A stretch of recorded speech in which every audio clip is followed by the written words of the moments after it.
Mukkali railway സ്റ്റേഷനോടുള്ള അവഗണനയിൽ ജനകീയ action committee സ്റ്റേഷന് മുന്നിൽ ബഹുജന പ്രതിഷേധ ജ്വാല തീർത്തു. കോവിഡിന് മുൻപ് സ്റ്റോപ്പുണ്ടായിരുന്ന തീവണ്ടികൾക്ക് അത് പുനഃസ്ഥാപിച്ചു കിട്ടാനാണ് പ്രതിഷേധം സംഘടിപ്പിച്ചത്.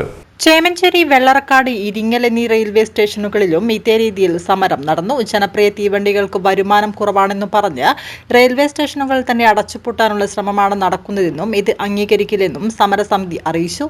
കോവിഡ് ലോക്ക്ഡൌൺ കാലത്ത് നിർത്തലാക്കിയ കണ്ണൂർ കോയമ്പത്തൂർ, കോയമ്പത്തൂർ കണ്ണൂർ, തൃശൂർ കണ്ണൂർ, മംഗളൂരു കോഴിക്കോട് എന്നീ പാസഞ്ചർ ട്രെയിനുകളുടെ സ്റ്റോപ്പ് പുനഃസ്ഥാപിക്കണമെന്ന ആവശ്യമാണ് പ്രധാനമായും ഉയരുന്നത്.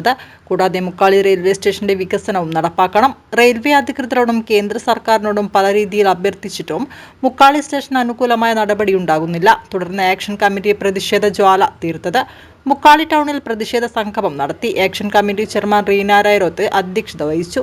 ഗ്രാമപഞ്ചായത്ത് പ്രസിഡന്റ് ഐഷ ഉമ്മർ, സംയുക്ത action committee chairman P Baburaj, M K Suresh Babu, M P Babu, P K Preetha, U A Raheem, K Surendran, Pradeep Chombala, M Pramod, K Savithri, P K Prakashan, K K Jayachandran, Haris Mukkali, K P Jayakumar, Sujith Puthiyottil, K Prashanth, K P Vijayan, K Pavithran, P Suresh Babu എന്നിവർ സംസാരിച്ചു.